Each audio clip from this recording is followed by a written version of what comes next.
Hi friends, welcome to தனா தமிழ். இன்றைக்கி நம்ம சேனலில் என்ன பார்க்க போகிறீங்கன்னா, இன்றைக்கி ஜவ்வரிசி வத்தல் தான் போட போகிறேன். இப்போ காலையிலே எழுந்திரிச்சு அடுப்பு பற்ற வச்சு தண்ணி சூடு பண்ணிக்கிட்டு இருக்கேன். இப்போ நம்ம கூழ் காய்ச்ச போகிறோம். உங்களுக்கு கரெக்டான அளவு சொல்லுன்னு கேட்பீங்க. இப்போ கரெக்டான நான் அளவு சொல்லிடுறேன் உங்களுக்கு.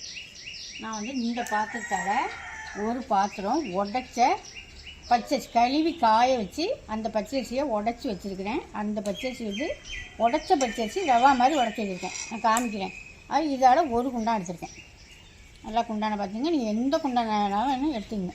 குண்டானோ படியோ எதுவோ டம்ளரோ எதால் வேணாலும் எடுத்துங்க. இதால் நான் தலை தட்டி ஒரு இது எடுத்திருக்கேன். அப்புறம் என்ன செஞ்சீங்கன்னா, சவ்வரிசி எவ்வளோ எடுத்துருக்கேன்னா, இதால் தலை தட்டி ஒரு ஊற வச்ச சவ்வரிசி, ஒரு குண்டான் அரிசி, ஒரு குண்டான் ஊற வச்ச சவ்வரிசி எடுத்துருக்கிறேன். இப்போ ரெண்டையுமே நான் உங்கள்கிட்ட காமிச்சிட்டு தான் உலையில போடுவேன்.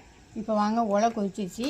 அந்த உடைச்ச அரிசியை இப்போ நான் 1 மணி நேரமாக தண்ணியில் போட்டு வச்சுருக்கேன். தண்ணியில் போட்டு வச்சோம்னா நல்லா சாப்பிட்டா சீக்கிரமாக வேகும். இப்போ வாங்க, உலையில போட்டுடலாம். தெரியுதா எப்படி இருக்குன்னு? ரவா மாதிரி இருக்குது பாருங்கள். இந்த மாதிரி நான் உடச்சி வச்சுருக்கேன். நாங்கள் நிறையா செய்கிறதுட்டு நான் 2 மூட்டை 3 மூட்டைன்னு காய வச்சு கழுவி காய வச்சு மில்லில் கொடுத்து இந்த மாதிரி உடச்சி எடுத்துகிட்டு வந்துடுவேன். நீங்கள் கொஞ்சமாக செய்வீங்க, 1 கிலோ 2 கிலோ செய்வீங்க. பச்சரிசியை கழுவி காய வச்சுட்டு மிக்சியில் போட்டு இடிச்சிங்கனால இந்த மாதிரி வந்துடும். சும்மா ஒவ்வொரு சுற்றுனீங்கனால இந்த மாதிரி வந்துடும். நீங்கள் இந்த மாதிரி கூழ் காய்ச்சிக்கலாம். இல்லை தேவையில்லைன்னா நீங்கள் இப்போ புழுங்கரிசி ஊற வச்சும் அரைச்சிட்டு அதையும் நீங்கள் கூழ் காய்ச்சிக்கலாம். நான் சொன்ன அளவு தான். இதால் 1 குண்டான் அரிசி, இதால் 1 குண்டான் ஜவ்வரிசி. நைட்டே ஊற வச்சுட்டேன் ஜவ்வரிசி வந்து இதில் 2 ஜவ்வரிசி இருக்குது. லைலான் சவ்வரிசின்னு இருக்கும், மாவு சவ்வரிசின்னு இருக்கும். மாவு சவ்வரிசின்னு கேட்டு வாங்கிக்கோங்க. இதை இப்போ நான் நைட்டே 2-3 கழுவு கழுவிட்டு ஊற வச்சு வச்சுருக்கிறேன். இப்போ ஊற வச்சு தான் இதால் 1 குண்டான். ஊற வைக்காமல் 1 குண்டான் எடுக்க வேணாம், ஊற வச்சு நான் 1 குண்டான் எடுத்துருக்கேன். இப்போ நல்லாவே தண்ணி கொதிக்கிற பக்குவத்துக்கு வந்துட்டு இப்போ இதை நம்ம சேர்த்துடலாம்.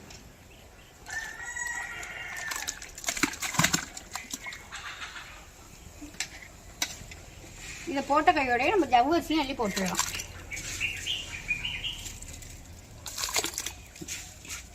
உடைச்ச அரிசியா பச்சரிசி வேறையா டக்குன்னு உட்காரும். நம்ம போட்டோடனே நல்லா கலந்து விட்டுருணும். இப்போ இந்த ஜவ்வரிசியும் இதில் சேர்த்துடலாமா?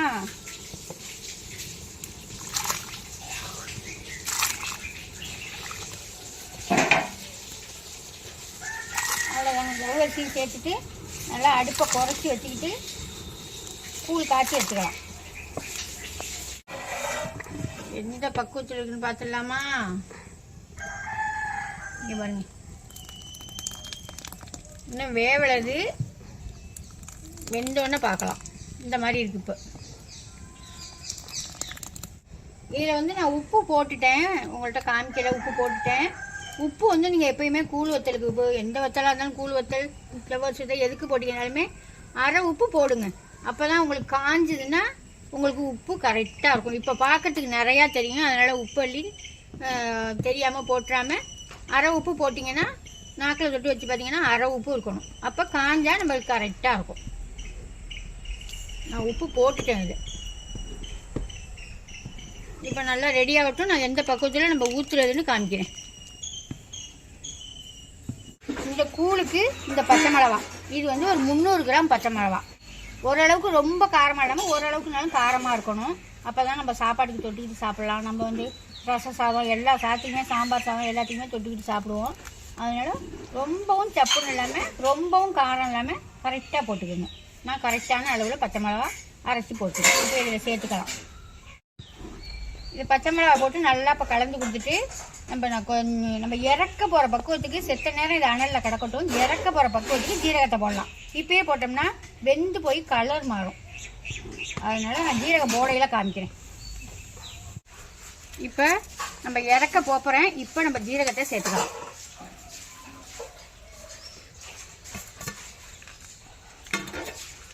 அவ்வளோதாங்க.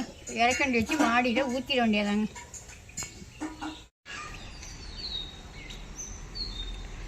அவ்வளோதாங்க. ஜவ்வரிசி வத்தல் காய்ச்சிக்கிட்டு வந்து 3 பேருமா உட்காந்து டக்குன்னு மொண்டு வச்சுட்டோம். ஏன்னா இதை ஆற விட்டோம்னா நீட்டை வத்தல் வந்து ஆற வச்சு புளியணும். இது வந்து ஆறுறதுக்குள்ளே மொண்டு ஊற்றணும். ஏன்னா ஆறிட்டுனா கட்டியாக போயிடும். உங்களுக்கு இந்த மாதிரி மொண்டு அப்பளம் மாதிரி ஊற்ற முடியாது.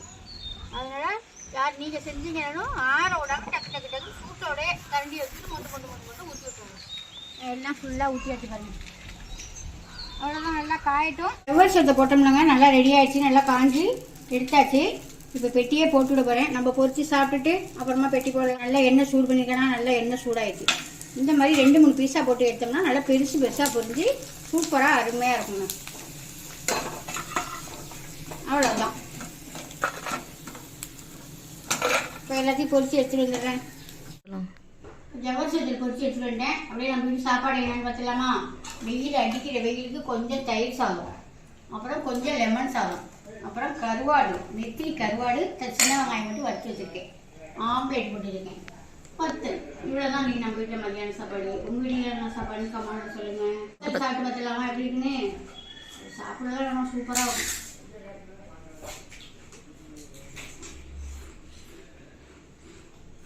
அவ்வளோ சூப்பராக இருக்குங்க.